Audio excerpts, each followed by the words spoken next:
Pero quiero centrarme simplemente en qué problemas trae para las economías desarrolladas y qué problemas trae la existencia de paraísos fiscales para las economías en vías de desarrollo.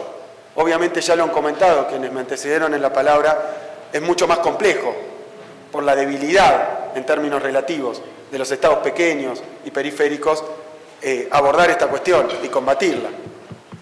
Pero justamente somos los que más preocupados estamos por hacerlo. Pero esto no quiere decir que las guaridas fiscales solo traigan perjuicio a los países periféricos. Los traen y muy grandes a los países centrales. Y quiero dar una prueba hoy. Voy a dejar yo estas filminas para que después las estudien para poder cumplir con los tiempos que han establecido. Pero quiero fijarme en un ejemplo, que es la crisis mundial de 2008. La crisis financiera internacional de 2008 puso eje y foco en las guaridas fiscales, porque quedó claro que era una crisis que había estallado por la aparición de los credit default swaps, de diferentes instrumentos y derivados financieros totalmente fuera de control y fuera de la regulación de las agencias nacionales.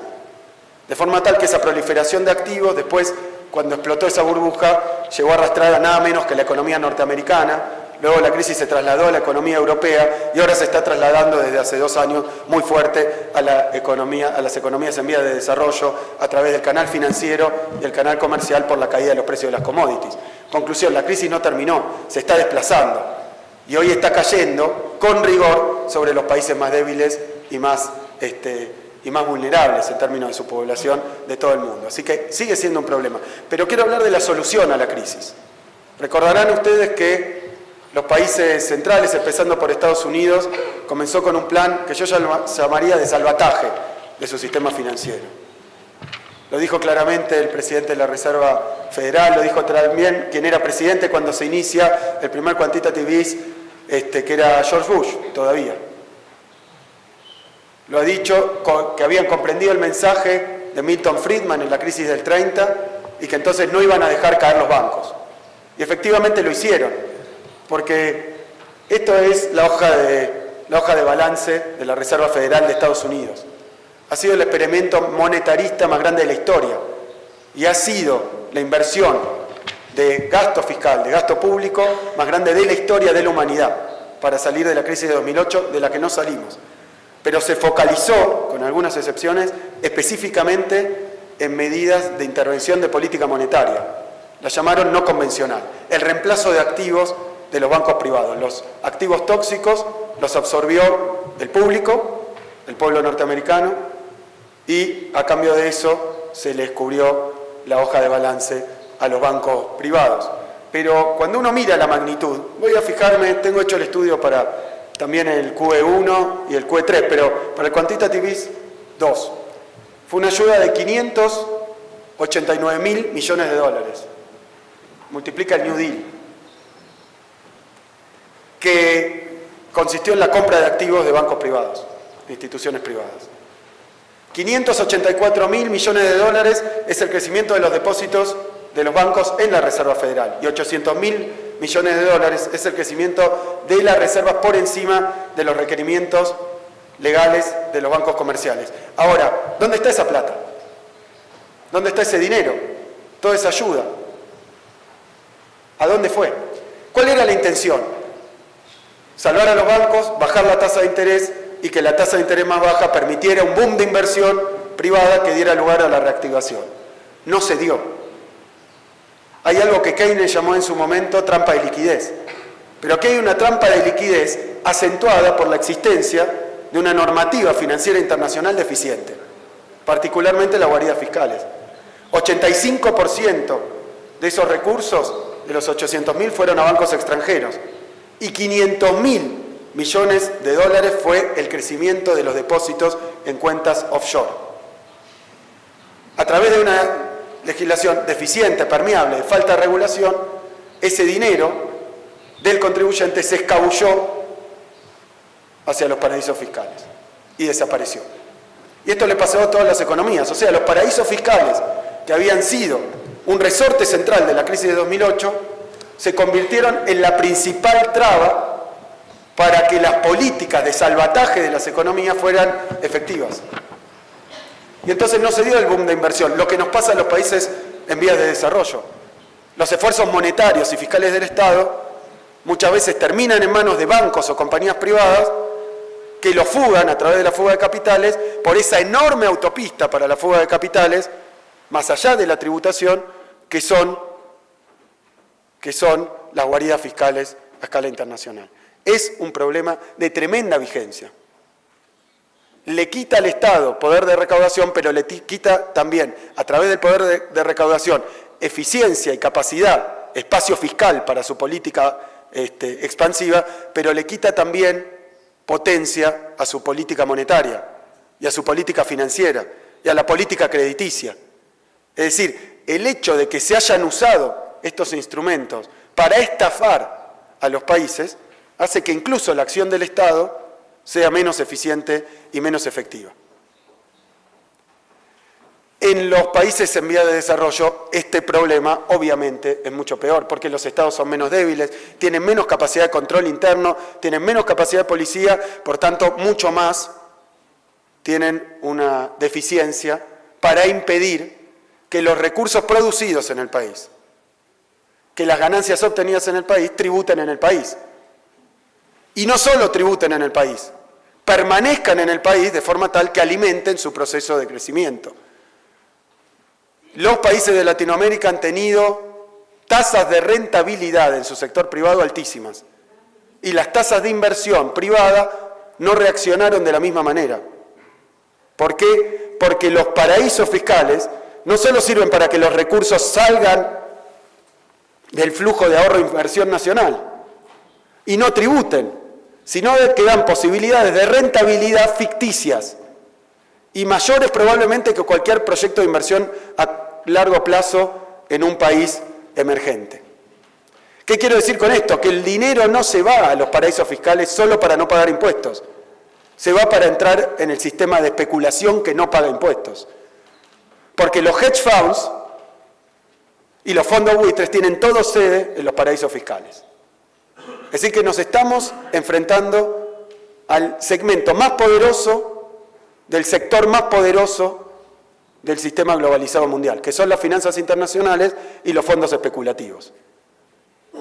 Cuando un millonario en un país latinoamericano obtiene buenas ganancias, los envía afuera para ponerlos en un fondo especulativo, muchas veces un hedge fund, que ha sido además culpable de la crisis en la que caímos. Es decir, que el sistema sigue retroalimentándose. La macro del mundo anda mal. Y un elemento central para comprender ese funcionamiento, ese mal funcionamiento, son las guaridas fiscales. Y quiero terminar, porque sé que de tiempo ya me he excedido, entonces quiero terminar y voy a dejar también una presentación que tiene que ver con la cuestión de los fondos buitre. ¿Por qué? Porque ustedes saben que cuando los países como el mío entran y se integran al sistema financiero internacional, aparecen estos fondos especulativos de la siguiente manera, y aquí quiero vincularlo con las guaridas fiscales. Los países como el mío logran crecer, pero se chocan permanentemente con lo que nosotros conocemos como una restricción externa. En Ecuador esto es más grave. Ecuador tuvo una crisis muy fuerte en 1999 por esto, 2001, y no quiero competir con el canciller que ya se fue, pero nosotros tuvimos, son 5 presidentes en 2 semanas, como producto de la crisis neoliberal. 5 presidentes en 2 semanas. Sé que Ecuador tuvo 7 en 10 años, pero nosotros 5 presidentes en 2 semanas como producto de una crisis financiera. Ahora, ¿por qué fue esa crisis financiera? Por una crisis de deuda. ¿Y cómo se armó la crisis de deuda? Están vinculados los paraísos fiscales a la crisis de deuda. ¿De qué manera? En el país se generan recursos, se genera rentabilidad, se generan ganancias, pero obviamente somos países que no tenemos divisa internacional, dólares.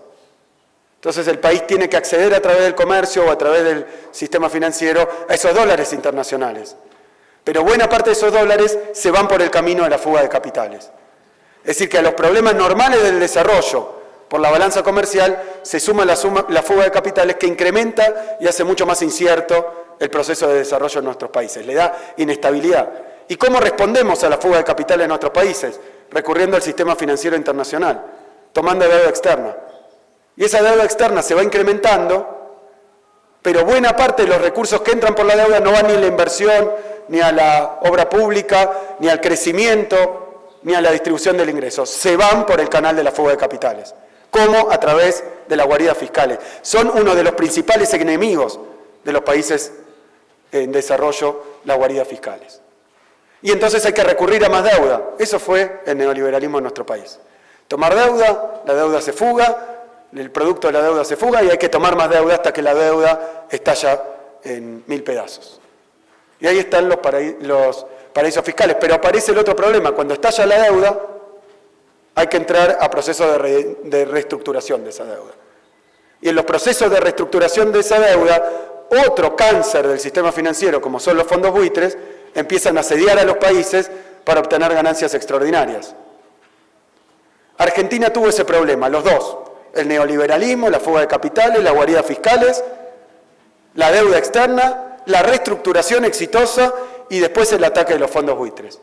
Y entendimos que era un problema argentino, pero que no podía solucionarse en Argentina. Y allí fuimos, y veo a muchos colegas de ustedes que ayudaron a Argentina a tratar de modificar la legislación internacional para la reestructuración de la deuda soberana. De la misma manera, y porque los dos problemas son el mismo, que hoy estamos bregando acá porque haya en el ámbito de las Naciones Unidas un organismo que se ocupe de reformar no solo la arquitectura financiera internacional, sino también la arquitectura fiscal internacional, tributaria internacional.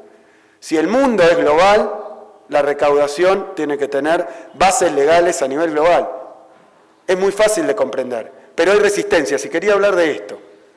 Quiero dejar claro, yo soy hoy diputado en Argentina, ha cambiado el gobierno, pero cuentan ustedes con por lo menos buena parte de quienes somos representantes del pueblo de la Argentina para apoyar esta lucha.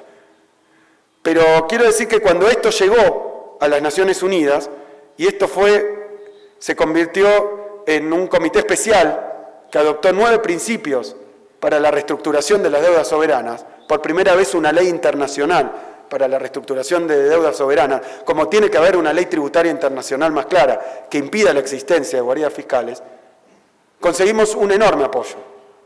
También liderado por el G77.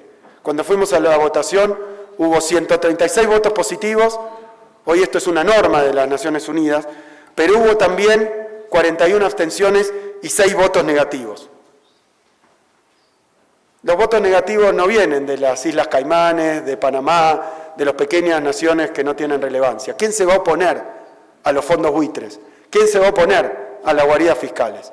Votaron en contra de una normativa internacional para regular las reestructuraciones de deuda y erradicar a los fondos buitres, como queremos hoy erradicar a las guaridas fiscales, 6 países: Estados Unidos, Gran Bretaña, Alemania, Canadá, Japón e Israel.